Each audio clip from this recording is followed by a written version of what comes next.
ವಿಪಕ್ಷಗಳ ವಿರುದ್ಧ ಈಗ ಪೊಲಿಟಿಕಲ್ ಚಾರ್ಜ್ ಶೀಟ್ ಅನ್ನ ಸಲ್ಲಿಕೆ ಮಾಡೋಕೆ ಮುಂದಾಗ್ತಾ ಇದ್ದಾರೆ. ಹಗರಣಗಳನ್ನ ಬೆನ್ನಹತ್ತಿ ಕೇಸ್ ಫಿಟ್ ಮಾಡಿ ಪ್ರಾಸಿಕ್ಯೂಷನ್ ಮೂಲಕ ಸರ್ಕಾರ ಅಸ್ಥಿರಕ್ಕೆ ರಾಜ್ಯಪಾಲರು ಮುಂದಾಗಿದ್ದಾರೆ. ರಾಜ್ಯಪಾಲರ ನಡೆ ಅವರ ತೀರ್ಮಾನವಲ್ಲ, ಬಿಜೆಪಿಯ ಚಿತಾವಣೆ.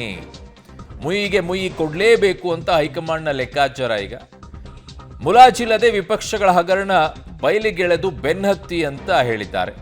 ಸೊ ಕೇಸು ದಾಖಲಿಸಿ ಅಂತ ರಾಜ್ಯ ನಾಯಕರಿಗೆ ಹೈಕಮಾಂಡ್ ಸಂದೇಶವನ್ನ ನೀಡಿದೆ ಅಂತೆ. ಸೊ ಈಗ ದ್ವೇಷದ ರಾಜಕಾರಣ ಆರಂಭವಾಗ್ತಾ ಇದೆ. ಅಂದರೆ ನೀವು ಯಾವುದಕ್ಕೂ ಸುಮ್ಮನೆ ಇರಕ್ಕೆ ಹೋಗಬೇಡಿ. ನೀವು ಕೂಡ ವಿಪಕ್ಷಗಳದ್ದು ಏನೆಲ್ಲ ಹಗರಣಗಳಿದೆ ಅವುಗಳನ್ನು ಆಚೆ ತೆಗೀರಿ, ಅವುಗಳನ್ನು ಬೆನ್ನಹತ್ತಿ ಅನ್ನುವಂಥ ಮೆಸೇಜನ್ನು ಕೊಟ್ಟಿದ್ದಾರೆ. ಆ ನಿಟ್ಟಿನಲ್ಲಿ ಈಗಾಗಲೇ 21 ಹಗರಣಗಳ ಬಗ್ಗೆ ಪಟ್ಟಿಯನ್ನು ಕೂಡ ಮುಖ್ಯಮಂತ್ರಿಗಳು ಕೊಟ್ಟಿದ್ದಾರೆ. ನೋಡೋಣ ಇನ್ನೂ ಏನೇನಾಗುತ್ತೆ ಅಂತ. ನನ್ನ ಸಹೋದ್ಯೋಗಿ ಈಗ ಪೊಲಿಟಿಕಲ್ ಬ್ಯೂರೋಯಿಂದ ಮಸೂದ್ ನನ್ನ ಸಂಪರ್ಕಕ್ಕೆ ಸಿಗ್ತಾ ಇದ್ದಾರೆ. ಮಸೂದ್, ಇನ್ಮೇಲೆ ದ್ವೇಷದ ರಾಜಕಾರಣ ಮಾಡಿ ಇಲ್ಲಿಯವರೆಗೂ ಅಡ್ಜಸ್ಟ್ಮೆಂಟ್ ಮಾಡ್ಕೊಂಡಿದ್ದು ಸಾಕು ಅಂತಾನೆ ಇದರ ಅರ್ಥ? ಅರುಣ್, ಈಗಾಗಲೇ ಏನು ದೆಹಲಿನಲ್ಲಿ ಹೈಕಮಾಂಡ್ ನಾಯಕರು CM ಬೆನ್ನಿಗೆ ನಿಂತಿದ್ದಾರೆ.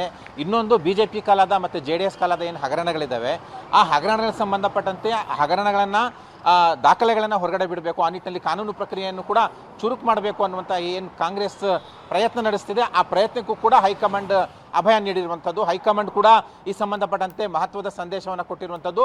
ಈ ವಿಚಾರದಲ್ಲಿ ನಿಮ್ಮ ಬೆನ್ನಿಗೆ ನಾವಿರ್ತೇವೆ ಅನ್ನುವಂತಹ ಮಹತ್ವದ ಸಂದೇಶವನ್ನು ಕೂಡ ರಾಜ್ಯ ಕಾಂಗ್ರೆಸ್ ನಾಯಕರಿಗೆ ಕೊಟ್ಟಿದ್ದಾರೆ. ಈ ಬೆನ್ನಲ್ಲೇ ಈಗಾಗಲೇ 2-3 ಪ್ರಕರಣಗಳಲ್ಲಿ ಕಾನೂನು ಪ್ರಕ್ರಿಯೆಯನ್ನು ಕಾಂಗ್ರೆಸ್ ನಾಯಕರು ಚುರುಕು ಮಾಡಿದ್ದಾರೆ. ಅದರಲ್ಲಿ ಮುಖ್ಯವಾಗಿ ಕುಮಾರಸ್ವಾಮಿ ಅವರ ಗಣಿ ಗುತ್ತಿಗೆ ವಿಚಾರದಲ್ಲೂ ಕೂಡ ಕಾನೂನು ಪ್ರಕ್ರಿಯೆಯನ್ನು ಚುರುಕು ಮಾಡಿದ್ದಾರೆ.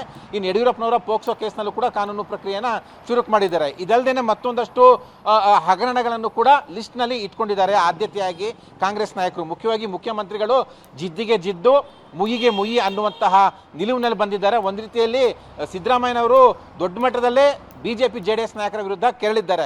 ಆ ಹಿನ್ನೆಲೆಯಲ್ಲಿ ಅವರ ಕಾಲದ ಹಗರಣಗಳನ್ನು ಬಿಚ್ಚಿಡ್ತೇವೆ ಅನ್ನುವಂತಹ ಒಂದು ರೀತಿಯಲ್ಲಿ ಹೇಳಿಕೆಗಳನ್ನು ಕೂಡ ಕೊಡ್ತಾ ಇರುವಂಥದ್ದು. ಈಗ ಇವೆರಡು ಪ್ರಕರಣಗಳ ನಂತರ ಮತ್ತೊಂದಷ್ಟು ಪ್ರಕರಣಗಳನ್ನು ಕೂಡ ಬಿಚ್ಚಿಡಬೇಕು, ದಾಖಲೆಗಳನ್ನ ಮುಂದೆ ಇಡಬೇಕು, ಕಾನೂನು ಪ್ರಕ್ರಿಯೆಯನ್ನು ಫಾಸ್ಟ್ ಮಾಡಬೇಕು ಅನ್ನೋ ನಿಟ್ಟಿನಲ್ಲೂ ಕೂಡ ಕಾಂಗ್ರೆಸ್ ನಾಯಕರು ಬಂದಿರುವಂಥದ್ದು. ಈ ಸಂಬಂಧಪಟ್ಟಂತಹ ಲಿಸ್ಟನ್ನು ಕೂಡ ಕಾಂಗ್ರೆಸ್ ನಾಯಕರಿಂದ ಹೈಕಮಾಂಡ್ ಪಡೆದುಕೊಂಡಿದೆ ಅಂತ ಕೂಡ ಹೇಳಲಾಗ್ತಿದೆ. ಯಾವೆಲ್ಲ ಪ್ರಕರಣಗಳನ್ನು ಮುನ್ನೆಲೆಗೆ ತೆಗೆದುಕೊಂಡು ಬಂದು BJP JDSನ ಟಾರ್ಗೆಟ್ ಮಾಡಬೇಕು ಅನ್ನೋ ನಿಟ್ಟಿನಲ್ಲೂ ಕೂಡ ಆ ಲಿಸ್ಟನ್ನು ಹೈಕಮಾಂಡ್ ನಾಯಕರು ಪಡ್ಕೊಂಡಿದ್ದಾರೆ. ಹೈಕಮಾಂಡ್ನ ಅಭಯ ಹಿನ್ನೆಲೆಯಲ್ಲಿ ಈಗ ಒಂದು ರೀತಿಯಲ್ಲಿ ಒಂದು ರೀತಿಯಲ್ಲಿ ಬಲ ಬಂದಿದೆ ಕಾಂಗ್ರೆಸ್ ನಾಯಕರಿಗೆ. ಆ ಹಿನ್ನೆಲೆಯಲ್ಲಿ ಮತ್ತೊಂದಷ್ಟು ಸಂಘರ್ಷ ಜಾಸ್ತಿ ಆಗುವ ಸಾಧ್ಯತೆ ಇದೆ. ಈ ಹಳೆಯ ಹಗರಣಗಳ ಕೇಸ್ ಏನಿದೆ, ಇದಕ್ಕೆ ಸಂಬಂಧಪಟ್ಟಂತೆ ಒಂದು ವೇದಿಕೆ ಕೂಡ ಸೃಷ್ಟಿಯಾಗ್ತಿದೆ ಎರಡು ಪಕ್ಷಗಳ ನಡುವೆ. ಹಾಗಾಗಿ ಒಂದು ರೀತಿಯಲ್ಲಿ ರಾಜಕೀಯ ಕದನ ಮತ್ತಷ್ಟು ತೀವ್ರವಾಗ್ತಾ ಇದೆ ಎರಡು ಪಕ್ಷಗಳ ನಡುವೆ. ಅರುಣ್, ಓಕೆ ಮಸೂದ್, ಹಾಗೆ ಸಂಪರ್ಕದಲ್ಲಿ ವಾಪಸ್ ನಿಮ್ಮ ಹತ್ರ ಬರ್ತೀನಿ.